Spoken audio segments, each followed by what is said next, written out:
Carmela, did you know Malvasia has at least 80 different varieties, maybe as many as 290? What on earth? I know. And we tried 2 of them today. And what do you think? I mean, I don't want to be too much spoiler alert, but what do you think? I'm happy. Happy is a great... Really happy. We tried 2 different Malvasias from 2 different regions, and they were 2 really different wines. But, okay, little spoiler alert, we like them both. But listen to learn more. Yeah, 2 winners.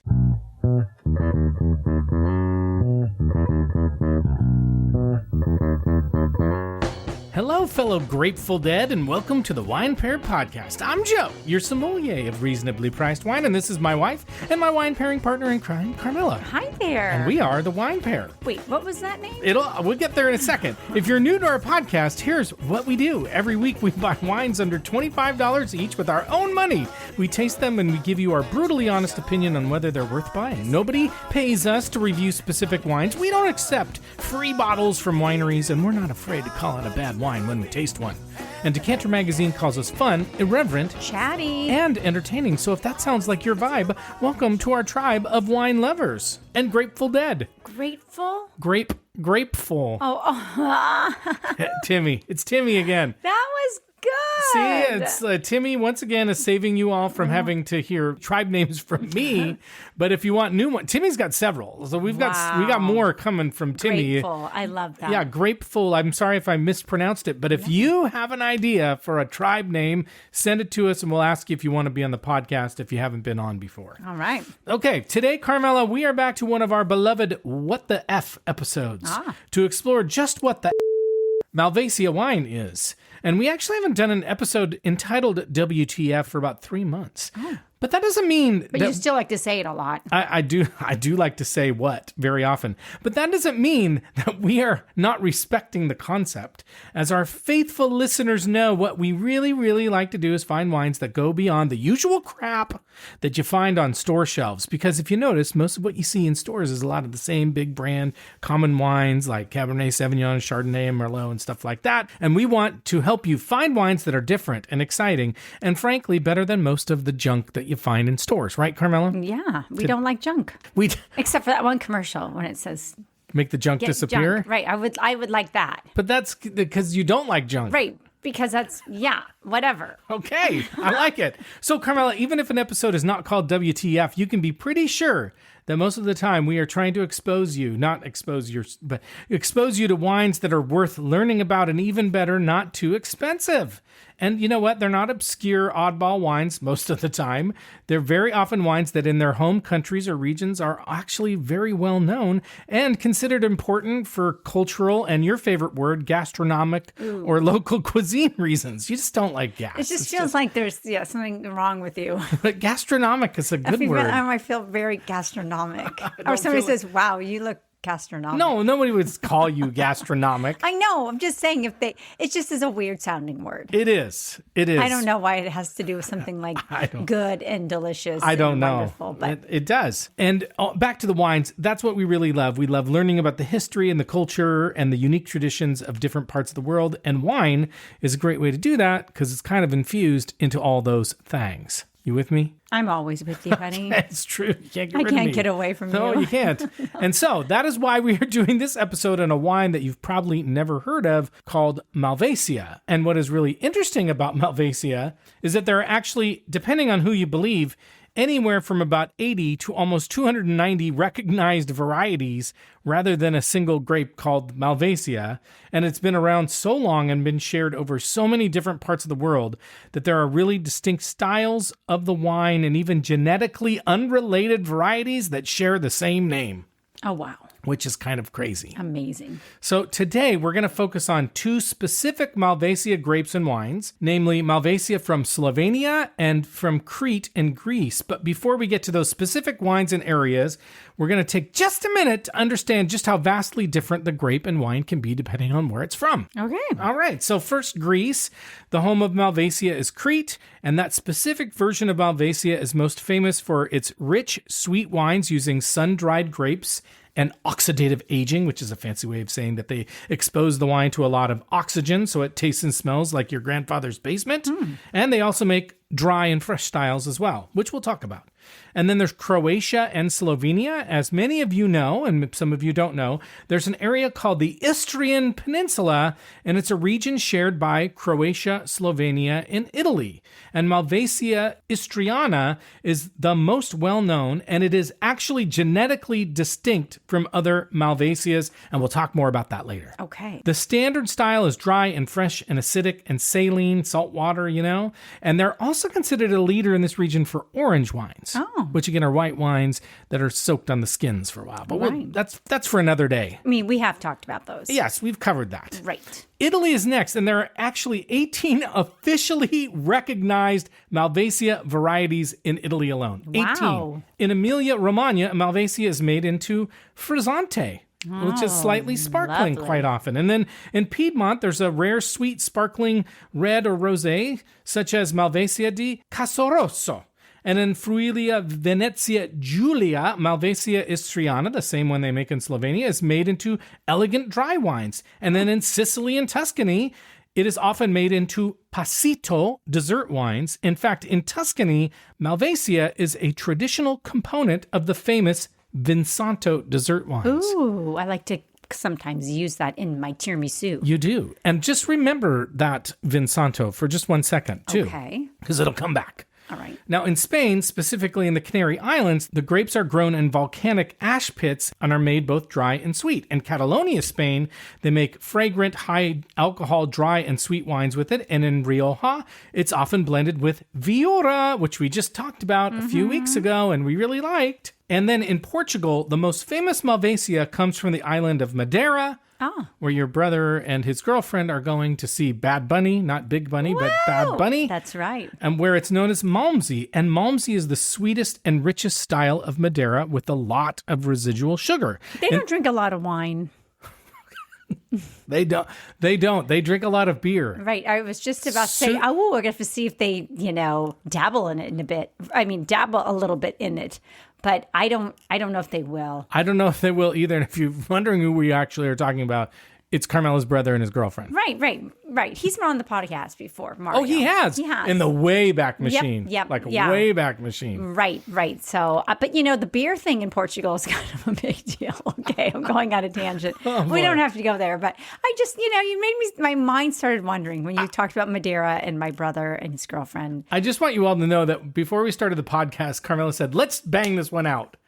And let what's happening. Okay. She's just taking it down all these, which is fine. I want you to take it down, Pat. It's your podcast too. Right. Right. Anyway, in the Douro Valley in Portugal, unrelated varieties like Malvasia Femina, which is actually boal, I don't know why that came up, are used as key components in the production of white port. And what is really funny to me is that I thought that white port tasted a lot like Vinsanto, and Malvasia is used in Vinsanto. Oh, there you go. It came around. Wow. You just knew. So anyway, that is just a long-winded way of saying that Malvasia is a wine with a bunch of different styles and even a bunch of different grapes with the same name, and a wine that is highly dependent on the region and the way the winemaker wants to make it. And in fact, the grape is often described as an enological kaleidoscope because it can be made into virtually any style of wine. Oh, wow. Virtually any style. We talked about it. Frizzante, dessert. Why drink anything else? Why is there even other wine? You know what? That's what we're going to answer. Maybe not today. Because we have two. It's a loaded question. It is so loaded. We have two Malvasia wines to try and review, one from Crete and one from Slovenia, to see if either or both are worth your hard-earned money. So we'll get to those in a minute. But first, you got to do our shameless plug. That's right. So thank you for listening to us. Why are you laughing? Because I'm just thinking about how you just went down the tangent of your brother and his girlfriend liking beer and not wine. Right. And then Portugal's really fussy about their beers. Oh, yeah. If you're in Lisbon, you got to drink one thing, and if you're in Porto, it's another, and you just want to make sure you don't choose the wrong one. That's right. I don't know if we gave them a heads up, but... we should have. Actually, we might need to call them because they're leaving tomorrow. Anyway, thank you for listening to us and supporting our show, and know that we buy all the wine we taste and review every week so that we can give you real and honest reviews. And if you like what you're hearing, please subscribe to our podcast and leave us a nice 5-star rating and review so we can grow listeners. And thank you to everybody who's already done that.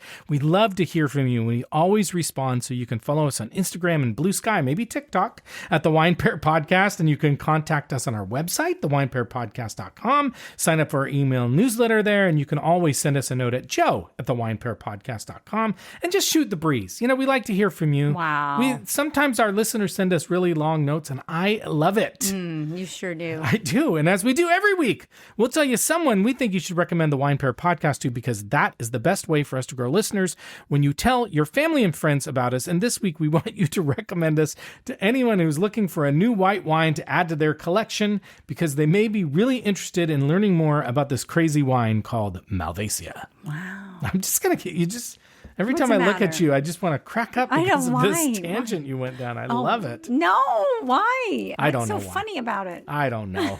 Okay, Carmela, it's time to find out just what the Malvasia is all about, shall we? Let's do it. And then we're going to really actually split it into two. We're going to find out specifically what Malvasia from Crete in Greece is, and what Slovenian Malvasia is too. Oh my. Yeah. So let's start with Crete. That did catch my attention. Is that what you're trying to do? I'm trying to keep you. I'm trying to keep you engaged. Stay engaged. Okay. The history of Malvasia on the island of Crete is deep, with some experts believing the entire Malvasia family of grapes, that's a big family evidently, most likely originated there, which makes sense to me.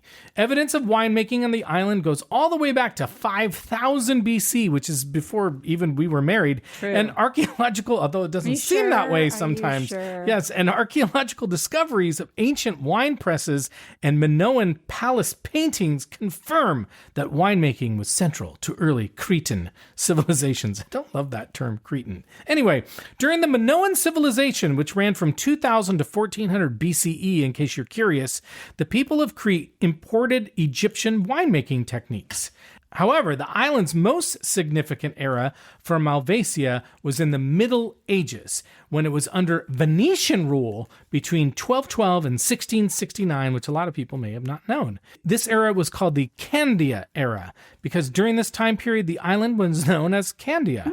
And sweet Malvasia wines were often labeled as Malvasia di Candia and were sent all over the world. They just sent them around. Because people taken a long time to get them all around the world. I think so. But people also really just, back in the day, people liked their sweet wines. Yeah. A lot of sweet wines. In fact, these wines were exported in massive quantities to major hubs like London, Paris, and Constantinople. And the trade was so dominant that Venetian wine shops themselves became known as Malvasie. Whoa. I mean, come on. Okay. However, Malvasia from Crete was significantly impacted following the Ottoman occupation in the 17th century, during which many vineyards were uprooted or abandoned. And if you didn't know, the Ottoman Empire prohibited alcohol. Right? And so by the early 19th century, production on the island had almost faded away completely. Oh, boy. But in a story that we often tell, Carmela, it's a comeback story. Everybody loves a good comeback story. Except for Rudy. I hate that story, but that's a totally different thing. In the late 20th and early 21st century, it's more of an underdog story. Right. In the late 20th and early 21st centuries, winemakers in Crete began rescuing near extinct indigenous varieties, and after years of research and experimental vinification, Malvasia was officially recognized with Protected Designation of Origin, or PDO status, in 2010. So pretty recently, not that old. Right. And today, Crete is one of the few regions in Greece authorized to produce PDO Malvasia wines. And PDO can be compared to like Italian DOCG, like it's similar kind of thing. And while there are many dozens of Malvasian subtypes, Crete is specifically associated with two: Malvasia di Candia aromatica, a highly aromatic wine widely found on the island today, and Malvasia bianca di Candia, often referred to as the white Malmsey of Crete. It's thought to be the variety that carried the island's reputation across Europe during the Middle Ages for sweet wines. Today, Malvasia from Crete still comes in two basic forms: a dry aromatic white wine and a sweet sun-dried style. Kind of like you and me. What? I'm aromatic and you're sweet and sun-dried. I don't. That wasn't. Wow. I don't. Okay. Do you think that's a compliment to call you sun-dried? You like the sun more than I do. Yeah, the dry part is what I'm worried about. I mean, I just, they have I guess I have medications for that. I have to take a a closer look in the mirror. It's not. Anyway, let's move on to Malvasia. I would have gone right over my head, but then now you've drawn all this attention to it. I had to bring it up. It's my fault. So let's talk about Malvasia and Slovenia. Whoa. Just to grab your attention again. Just to make me mad. That's right. As we mentioned earlier, the history of Malvasia and Slovenia is inextricably linked to the Istrian Peninsula, again, where Italy and Croatia and Slovenia connect. And the variety is known as Malvasia istriana, or, I cannot pronounce this, Istrica Malvasia, locally. Wow. And I don't even know how. That was good. I mean, I sold it. Right, that's what I was just going to say. And you should have just seen like the hand movements along with it. Which is exactly the way the Slovenians do it. I'm sure. Yes. And this grape has become the signature white grape for Slovenia. The specific variety in Slovenia is genetically, I mentioned this before, genetically distinct. It is a distinct indigenous grape, different from all the other Malvasia, with a history in the region that dates back nearly 2,000 years, which, again, is longer than we've been married or even dating. True. Evidence suggests that Malvasia was cultivated on the Istrian Peninsula as early as 300 AD.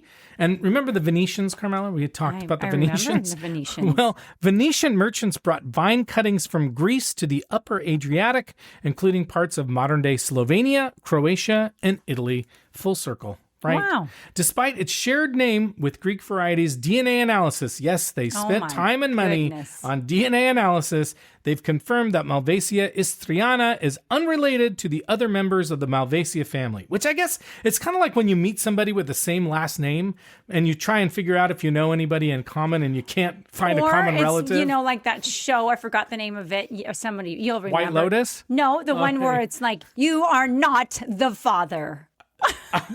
I don't know what show that is, but it feels like it could be a lot of shows. It was like an Oprah show, but it wasn't. It was like a bad one. Oh. What was that guy? And they do all the testing on to make... It was the Jerry Springer show. That's right. Jerry Springer. I don't know how many of you will remember Jerry Springer. I wonder if they put Malvasia on the Jerry Springer show. I don't think it would be really well watched. It's a bunch of grapes. I don't think people will care that much. But that was really exciting. But have you ever had that experience? Have you ever had that experience where somebody said, you are not the father? You've probably never had that experience. I have.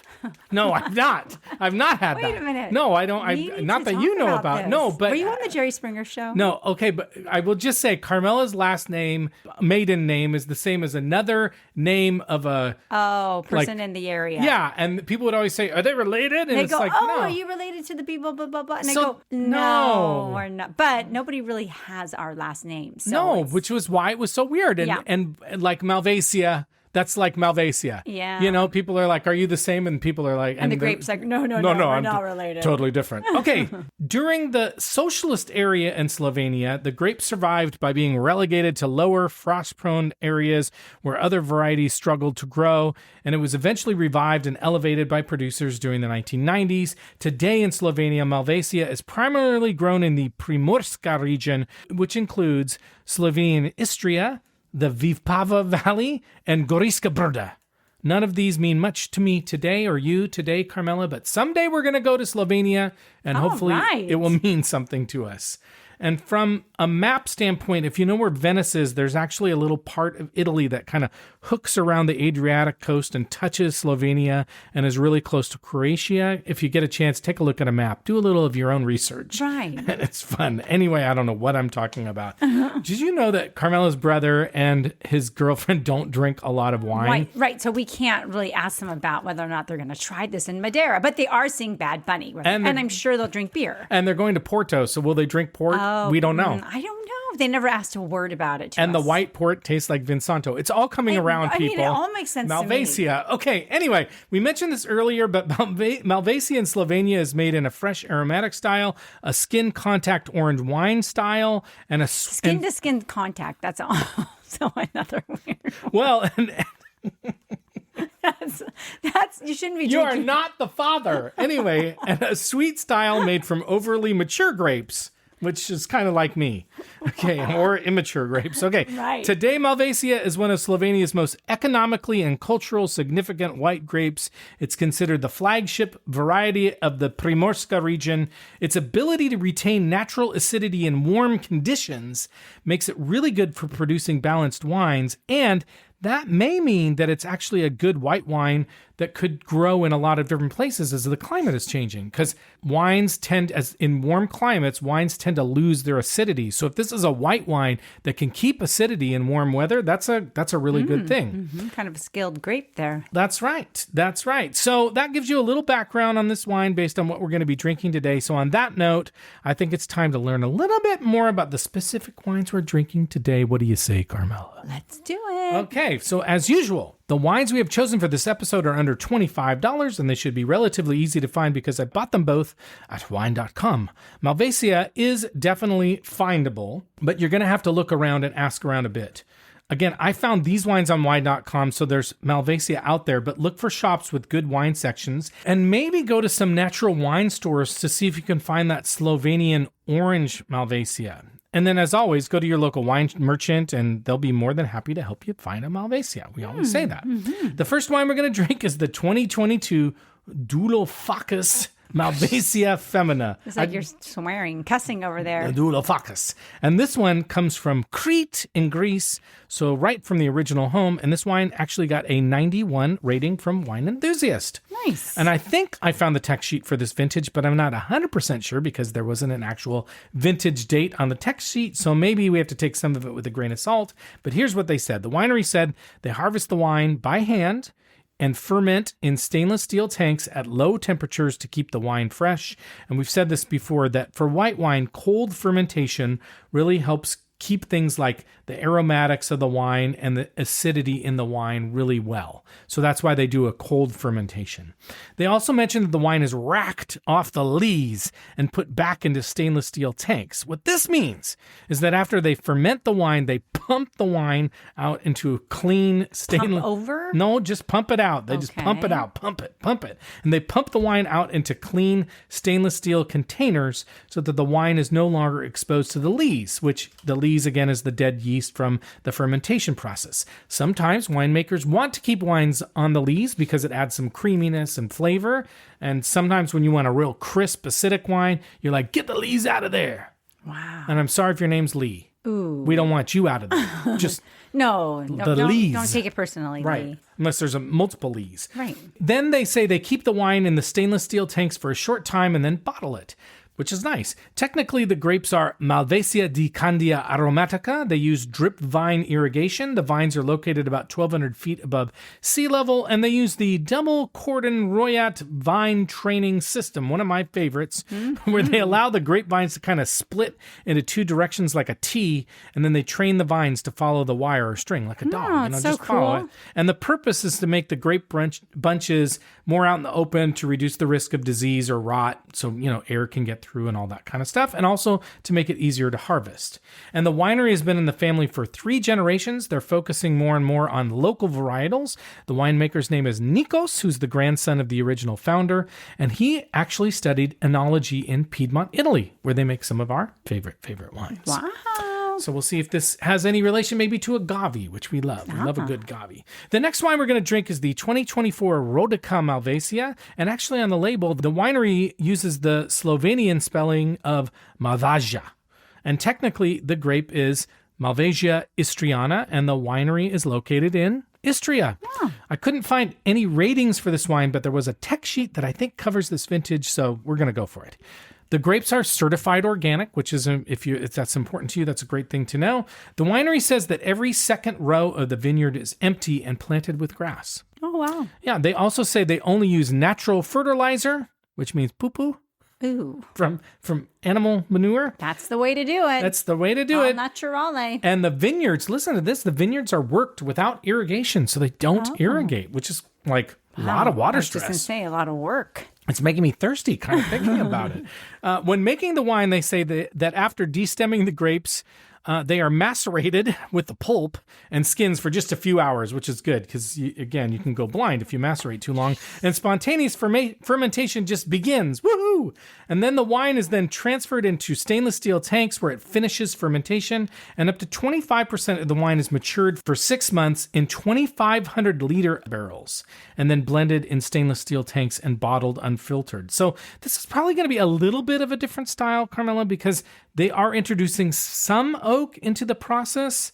Now, Slovenian oak tends to be pretty light, and they tend to use Slovenian oak as opposed to Slavonian oak. Those are two different things for these really large oak barrels. And that oak is said, or that wood is said to add a little spice and some toastiness, but it's not going to be vanilla or cedar. And the fact that they're huge barrels makes that imparting of oak flavor really low. So maybe it'll be a little different style because they do age it for a little bit. So at least some of it in these big oak barrels, more to get some oxygen to some of the wine, but it probably won't be oaky. It may have a little more mouthfeel though to it. The winery says the vineyard is about 5 kilometers from the Adriatic Sea in the Gulf of Trieste. They're at about the same level as the wine from Crete at about 1,000 feet above sea level. And they say the nights are cool and there's a constant breeze, which help keep the vineyards well ventilated. Sounds lovely. I would need that too, because Yeah, if it you gets need hot, some ventilation. Ooh, yeah. But you know what, Carmela? That's enough information. I think it's time to get drinking. I'm down. So if you have a Malvasia, and it could be one of the many, many varieties, but if you have any Malvasia, drink along with us, see if you agree with our tasting notes, and let us know. And we'll be right back. Okay, we're back and we're ready to try our first wine. This is the Douloufakis Malvasia Femina. It's from Crete, Greece. It's a 2022 vintage, $19.97 at wine.com, 13% alcohol, 100% Malvasia. Wine Enthusiast gave it a 91 and Vivino gave it a 3.9. But the first thing I want to just call out is the bottle, because it's kind of this pretty, like all sauce, long, thin bottle, like German wine bottle. It's very pretty and it's very colorful. I like everything from the little, foil wrap all the way down. Yeah. It's just beautiful. And it's a screw cap, so hard to go wrong with that. All right, Carmen, let's talk about the color.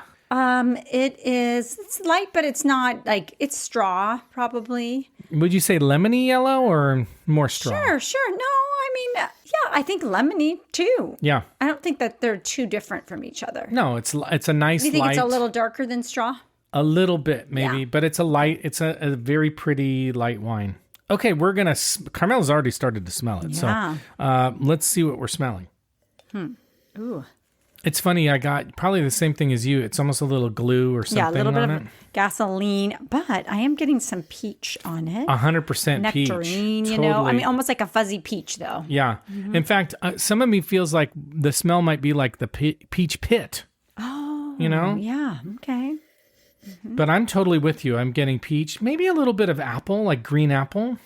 Yeah, I mean, the first whiff I had was peach, but then I'm starting to smell that little bit of, glue, gasoline, kerosene type of thing. Yeah, I got the glue right away. I mean, there's a little citrus on it too, a little like lemon. Or would you say maybe even pineapple? Yeah. Or guava? Guava, like poggy? Yeah, like I'm thinking more tropical kind of fruit. Yeah, I think I can get Yeah, in behind that. fact, I think I'm getting a lot of tropical fruit now that I smell it. It's nice. It's nice smelling. Okay, well, let's taste it and see what we think. Ooh, it's kind of pithy. Kind of like lemon pith. Yeah, lemon or lime. I'm thinking maybe even a little bit more lime on the front. It almost tastes like maybe we've been talking about it too much, but like a beer with a lime in it. Oh my God, like a Corona. Yeah, with a little salt too. It is a little salty. It is a little salty. Don't you get a little bit of, now that I'm like, it's like it is a little hoppy almost. Yeah, and salty. I think it's salty. Yes, yeah. But there's something bitter on it that is kind of giving you that beer impression. Totally. And it's not like we were smelling peach and nectarine and guava or whatever. It's not sweet. That taste isn't there. It's really much more lime. You're right. Pith. More savory I'm not getting a super sweet wine. Not that we were looking for that, but it's all the things that we were smelling was almost indicating it could have a little hint of sweetness. Yeah, but I don't know, briny. To me, it's briny. It's nice. Good with food. It's a great food wine. Well, let's talk about food. Well, I mean, you could do a lot with this. I think so too. Yeah, I mean, I could see this as a really fun cocktail, like appetizer wine. Cheeses. Yes. Like stinky cheeses. Yep. And creamy cheese. I think all sorts of cheeses. Right, or like a baked brie would be really good. Ooh. Or cheese crackers. Cheese and crackers. Or like back to like having like something bready, like a baked brie. You could also do like a puff, like those little puff flake pastry filled with like cheese again, or spinach and cheese. Spinach. I think it would be really nice. I agree. But I also think you could do spicy foods with this. I think it'd be really nice with like Salty food, Indian foods, French fries, fish and chips. Yeah. It's kind of like, I mean, it's not that it's not sophisticated, but it is something I think is pretty versatile. Yeah, I mean, I think it's got some complexity to it, maybe more on the smell than in the taste, but there's something really interesting about the taste that I like. That saltiness I kind of like. I'm kind of digging that. Pretty. I mean, the bottle looks like a party wine. It does. You know? Party. Like even like a brunch But a good wine. party, like a nice party, not like a get naked. Not an after hours party? No, I wasn't even thinking that. You know. What made you think that we needed to clear that one up? I don't know, because we rewatched White Lotus, the second season with our son last night. Not the whole season. No, but I mean, it just made me think about it. It's very uncomfortable sometimes to watch White Lotus with your children, and even when they're adults. And the problem is that they do, in that episode, the last one, they're drinking a lot of white wine. Oh, yeah, they are. In fact, Tanya says, "Can I have more white wine?" Right, and they give her like a couple of glasses. I wonder what she was drinking. She was in Sicily. Yeah, so maybe Etna Bianco. Maybe. Okay. Anyway. Let's rate this wine. Okay. As a reminder, on a rating scale, we rate it on a scale of 1 to 10. We don't give half points. 7 and above means we're going to buy it. And 4 below means we're going to pour it down the sink. 5 or 6 means we're going to drink it. We're going to finish it. Thank you for serving it to us, White Lotus. But we are not going to buy it, and we're not going in the boat with that guy because you're going to kill us. I am nowhere near a boat in Sicily. Exactly. So what rating are you going to give this wine? I'm giving it a 7. Really? Yeah. I mean, I like it, but I'm not sure if it's going to be a go-to for me. Yeah. Now, ladies and gentlemen, I'm not challenging her rating. I'm just thinking. As I tasted it again, it kind of warms up. I am getting a little bit more of that tropical fruit in it. You're liking it. I like it. I'm going to give it an 8. I like it. I don't know. There's something about it's got a little bit of like tartness and funkiness and lots of flavors and the salt. And it's just, It's doing it for me. Whoa. It's doing it for me. I love that for you. It's like a woman that you just is getting a little saltier and spicier as she gets older. Woman? I don't know. Maybe one that has a headphone on right now. But anyway, we're going to take a break and we're going to try our next wine. Okay. Okay, we're back and we're ready to try our next wine. This is the Rodica Malvasia. It's from Istria, Slovenia. It's a 2024 vintage, $21.97 at wine.com. 12.5% alcohol, 100% Malvasia. No professional ratings that I could find, but Vivino had a 4.2, which is a pretty high rating. But let's talk about the bottle really quick. Totally different bottle. Very pretty. Yeah. Dark glass. Mm-hmm. Where the first one was like that long, thin, clear glass. This is like a dark glass. Bulky. It's kind of a bulky bottle. It's more like a Chardonnay kind of bottle, maybe even a Pinot kind of bottle with those long shoulders. But it's, anyway, the color of the wine is totally different too. Well, and you know what I love about it is on the label, there's a sun and a moon, and it looks like the sun. So it kind of reminded me of like a sunset. It's the dark. Crayola sun color. Right. Almost orangey. Yeah, I was going to say, there's like a hint, there is a hint of orange, which could be, that's why it feels like a sunset wine. You know what the color is? Khaki. Oh. It's kind of khaki. I guess so. You know, like the yellow khaki. You know, there's different flavors of khaki. Right. You know, there's kind of a yellowy, orangey kind of khaki. Yeah. It's not a brown khaki. It's like funny. Okay, yeah. All right, whatever. It's dark. It's way darker than the other one. I guess. Anyway. All right, let's smell it and see. She didn't go for the khaki. It's different. It's not super aromatic. Like the first one was very aromatic, like popping out of the glass. The nerds call that lifted when it just comes out of the glass into your nose. Something spicy on this. Spicy. I don't know. I mean, it's a little herby too, like something like thyme or rosemary. Oh wow! I don't know, a little bit, but a little hint of like cinnamon or something. I'm getting a little cinnamon. You know what I'm getting? Like a spiced orange. Oh, okay. I maybe that's kind of what like. You know what? When they put like what do they call anise? Mm-hmm. Anise, anise, I don't know, whatever you want to call it, it's fine by me. But they put that inside drinks, to kind of give it that star anise. You're right, star taste. anise. I agree with you. Okay. But a little bit, it's hard to pull the fruit out of it. It's like a little orange. Maybe there's a little bit of like pear or something. Yeah, it's a little creamy. Yeah. And this is the one, remember they put it in oak. Now, the 25% in the really big oak barrel, so maybe a little bit of that spiciness or creaminess is coming out. It's kind of like an orange vanilla Yeah. creamy, almost like those vanilla orange sherbet ice cream snacks, you know?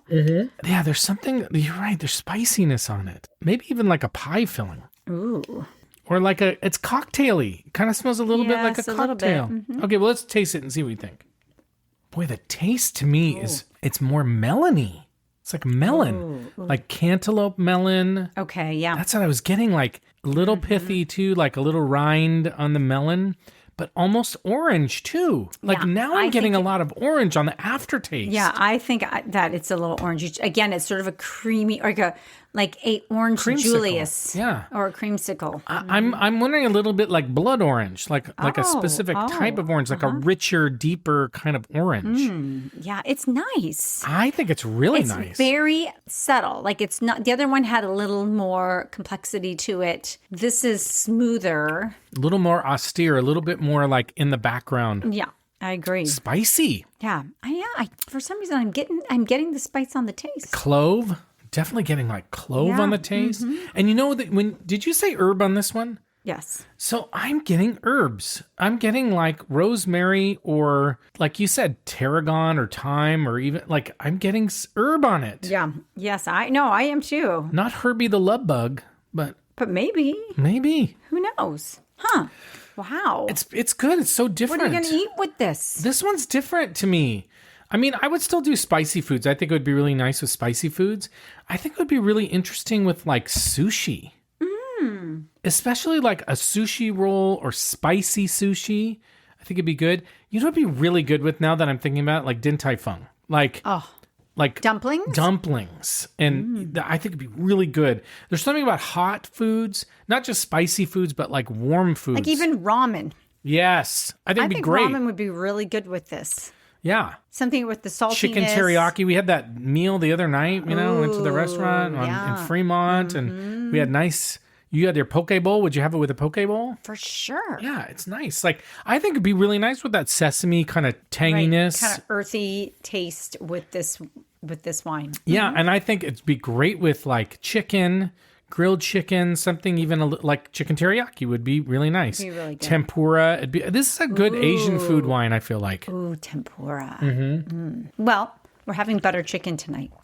I think either of these wines would be great with butter chicken. Okay. This one is more subdued though. It's a more laid back wine. A little more of a one note, like Yeah, consistent tasting. but nice. Like I Very like nice. it. Okay, so what rating are you going to give it? I think I'm going to give this one a 7 as well. I'm giving this one a 7 too. I like it. I'm on the verge of a 6 because it's not like Knocking your socks off. not knocking my socks off, but I'm liking it. So I would buy it. I'd serve it to people. I think it's interesting and different, and the bottle's great, and it'd be a great gift wine. Yeah. So, question for you, because I think I know already, but for me, which one of these are you drinking tonight? Are you finishing tonight? I think I'm going to go with this second one. I like it because I had the first one rated higher, and I think I will drink that one tonight. We're We're not going to fight. We're gonna be we're not nice. going to like have an arm wrestling match to figure it out. No, not we at all. do that. We do that.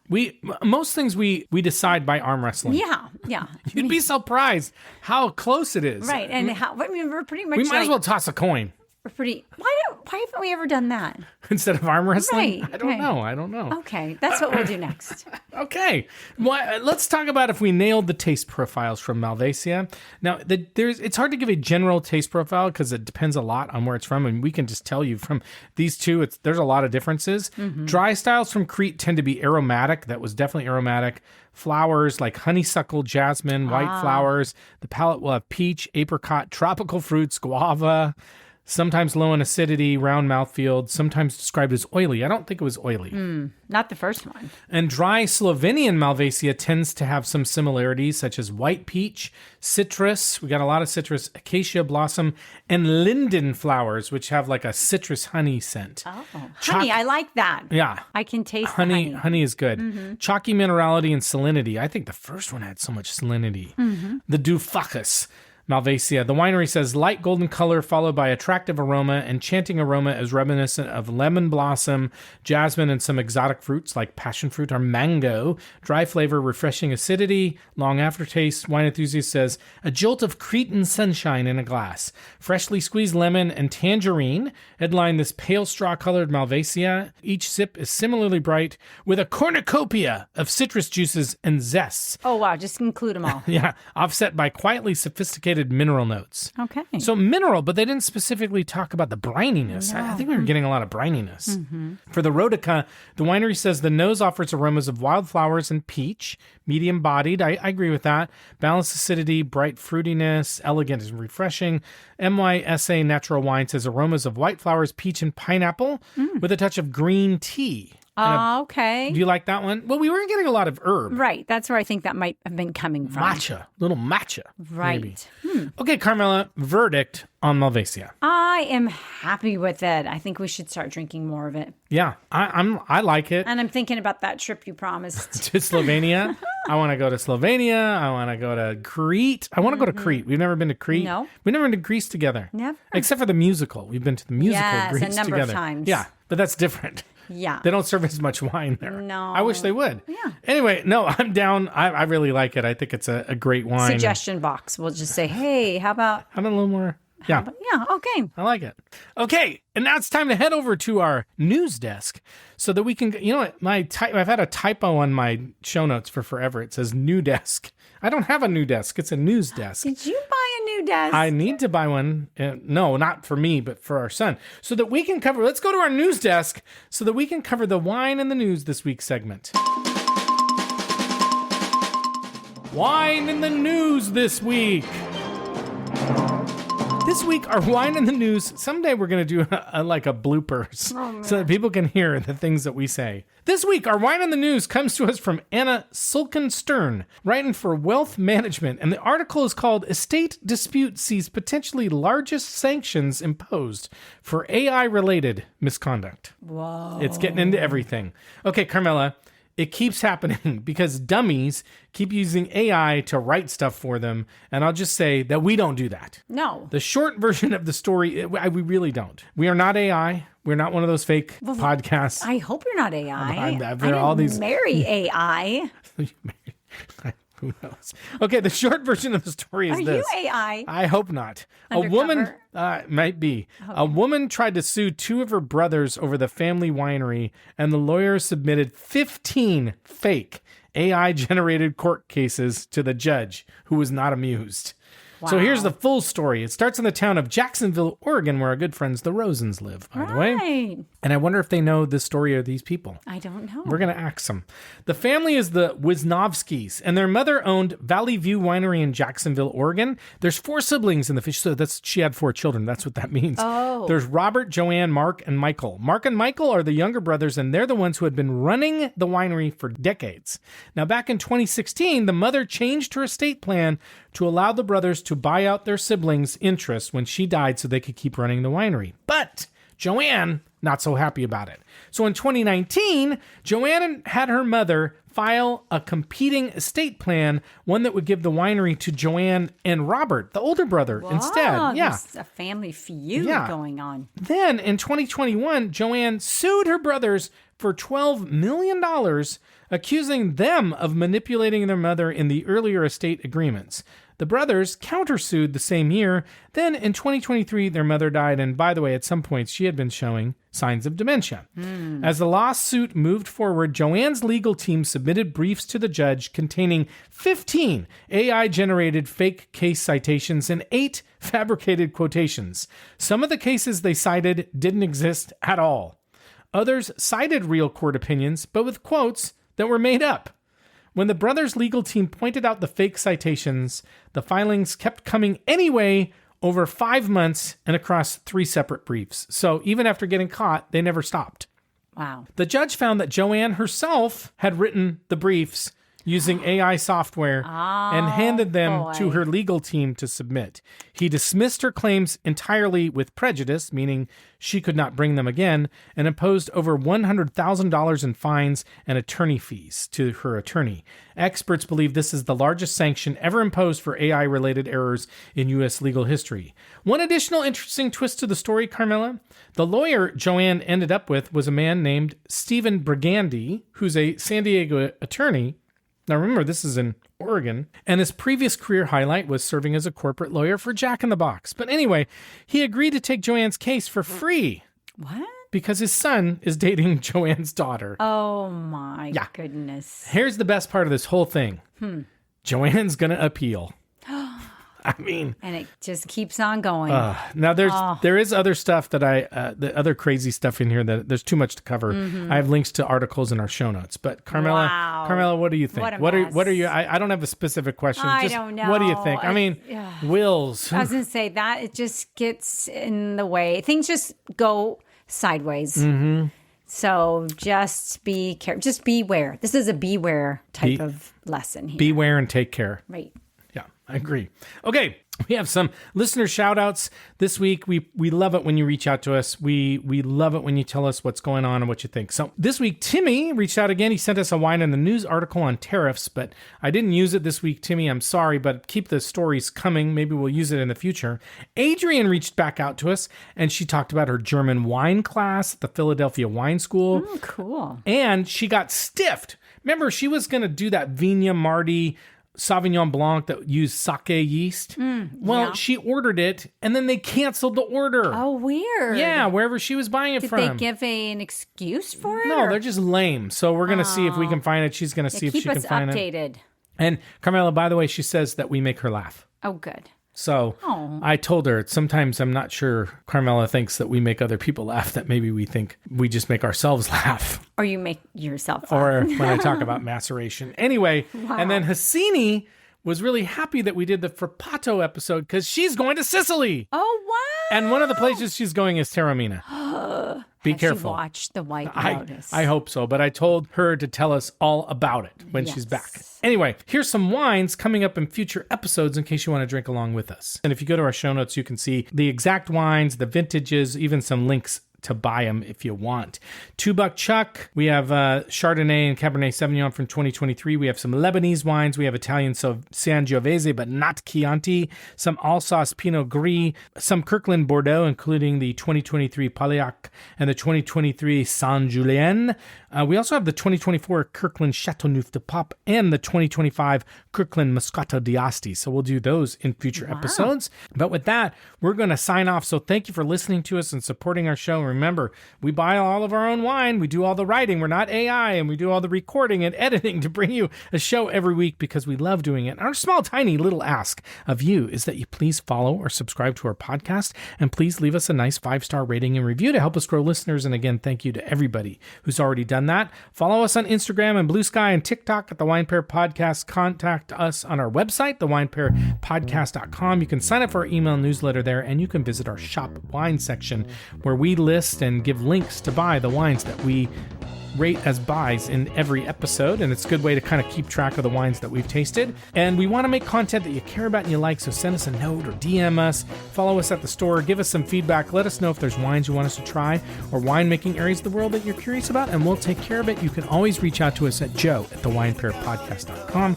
But with that, we're going to sign off, so thank you once again. We'll see you next time, and as we like to say, life is short, so stop drinking shitty wine.